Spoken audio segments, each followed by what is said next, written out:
Di sini saya akan menjelaskan kronologi kejadian pelarian deteni asal Palestina.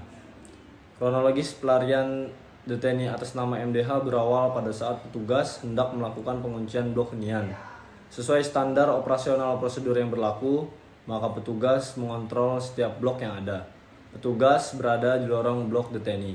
Kepala Divisi Imigrasi Kantor Wilayah Kemenkumham Jawa Timur menjelaskan bahwa pada awalnya situasi semua terpantau kondusif dan aman, namun lanjutnya beberapa saat kemudian deteni asal Palestina itu bergegas untuk mengambil jemuran dalam melakukan dalihnya. Tiba-tiba deteni itu lari keluar blok dan berusaha mengambil motor petugas yang ada pada rumah detensi imigrasi Surabaya. Saat perebutan motor, terjadi perkelahian antara deteni MDH dan petugas pos jaga. Saat perkelahian terjadi, deteni MDH lari ke pintu depan.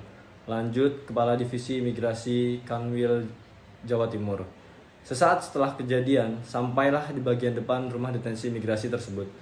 Katanya, deteni merusak tempat penyimpanan kunci mobil yang tersedia. Lalu deteni itu mengambil mobil yang ada di garasi. Deteni berusia 41 tahun itu melarikan diri dengan menabrakkan mobil berkali-kali ke pintu pagar. Meskipun kejadian itu sudah diketahui oleh penjaga, namun deteni tersebut tetap mengikuti hasratnya untuk kabur dari rumah detensi imigrasi Surabaya. Kantor wilayah Kemenkumham Jawa Timur telah menggandeng. Jika ditelaah lebih lanjut, Kepala Rudenim Surabaya dapat memberikan penyuluhan-penyuluhan. Dari sisi kepemimpinan yang ada di organisasi Rudenim, maka dapat dikatakan bahwa Kepala Rudenim harus sering terjun ke lapangan untuk mengetahui kondisi para petugas. Hal ini membuat petugas yang ada di Rudenim Surabaya pun merasa terjaga dan terlayani oleh atasan sehingga dapat lebih bekerja sama dalam menjalankan tugas. Menurut George Terry, kepemimpinan adalah kegiatan untuk mempengaruhi orang lain agar mau bekerja dengan sukarela untuk mencapai tujuan kelompok. Persyaratan ideal bagi pimpinan, menurut George R. Terry, pemimpin harus memiliki ciri sebagai berikut. Yang pertama, mental dan fisik yang energik. 2. Emosi yang stabil. 3. Pengetahuan human relation yang baik. 4. Motivasi personal yang baik. 5. Cakap berkomunikasi. 6. Cakap untuk mengajar, mendidik, dan mengembangkan bawahan. 7. Ahli dalam bidang sosial. Dan 8. Berpengetahuan luas dalam hal teknikal dan manajerial. Maka, jika dianalisis dari kasus kaburnya deteni asal Palestina tersebut, dapat dikatakan bahwa seorang pemimpin yaitu Kepala Rudenim Surabaya harus memiliki jiwa mempengaruhi kepada para petugas lainnya. Dari teori kepemimpinan menurut ahli, berarti Kepala Rudenim harus bisa menimbulkan jiwa kepemimpinan dari dalam dirinya terlebih dahulu sehingga memiliki kapabilitas untuk mengatur bawahan atau petugas lainnya yang berada di Rudenim Surabaya atau maupun mereka dengan sendirinya akan merasa terpimpin dan menjalankan tugas yang baik.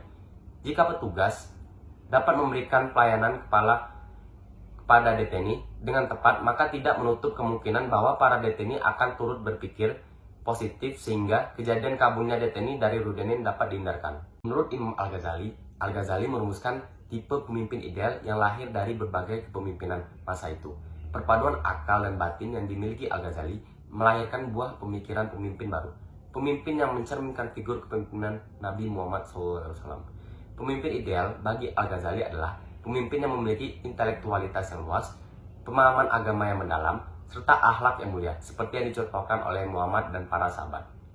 Seorang pemimpin yang membawa perubahan dan pembaruan, menggerakkan bawahan melalui iman dan pengetahuan, dan mencerminkan akhlak yang mulia. Persyaratan pemimpin selalu terkait dengan 3 hal penting, yaitu kekuasaan, kewibawaan, dan kemampuan. Kekuasaan ialah kekuatan, otoritas, dan legalitas yang memberikan wewenang kepada pemimpin guna mempengaruhi dan menggerakkan bawahan untuk berbuat sesuatu. Kewibawaan ialah kelebihan, keunggulan, dan keutamaan sehingga mampu mengatur orang lain, sehingga orang itu patuh pada pemimpinan dan bersedia melakukan perbuatan-perbuatan tertentu.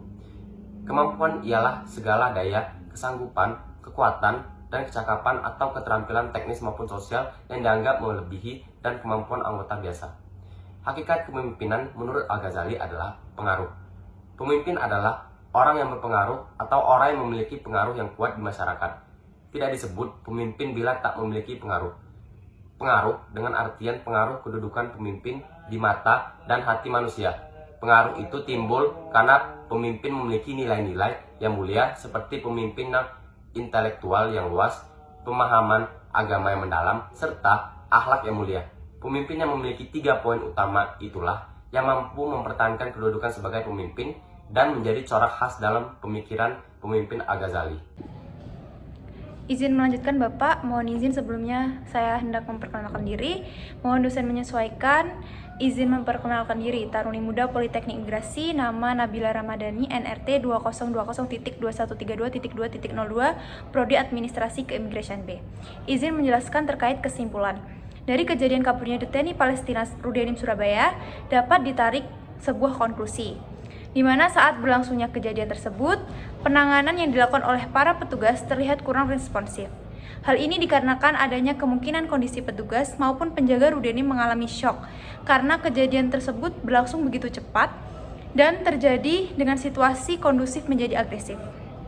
Namun, dapat dilihat bersama setelah kaburnya DTNI tersebut, Kepala Rudenim Surabaya sebagai seseorang yang bertanggung jawab atas apa yang terjadi pada organisasinya langsung mengarahkan segala pihak untuk dapat mencari dan melakukan koordinasi guna menemukan DTNI tersebut. Sebagai seorang pemimpin, Kepala Rudenim menjalankan tugas dan wewenangnya untuk dapat mengatasi masalah dengan cepat. Dari sumber tulisan reporter Boy dari media jppn.com dapat diketahui Kepala Rudenim dapat menggerakkan bawahannya dengan pengetahuannya dan mau untuk menjalin kerjasama dengan berbagai instansi yaitu TNI dan Polri. Itu mencerminkan kepada teori kepemimpinan menurut Imam Al-Ghazali bahwa seorang pemimpin yang membawa perubahan dan pembaruan menggerakkan bawahan melalui iman dan pengetahuan dan mencerminkan akhlak yang mulia. Kemudian tidak hanya itu, dalam pemberian atensi sebagai seorang kepala kantor, Kepala Rudenim menurut teori kepemimpinan telah menerapkan kepemimpinan adalah kegiatan untuk mempengaruhi orang lain agar mau bekerja dengan sukarela untuk mencapai tujuan kelompok. Beliau mau melakukan koordinasi dan kooperasi bersama satuan kerja lainnya guna mencapai tujuan bersama, yaitu menangkap DTNI yang kabur tersebut. Siap, terima kasih.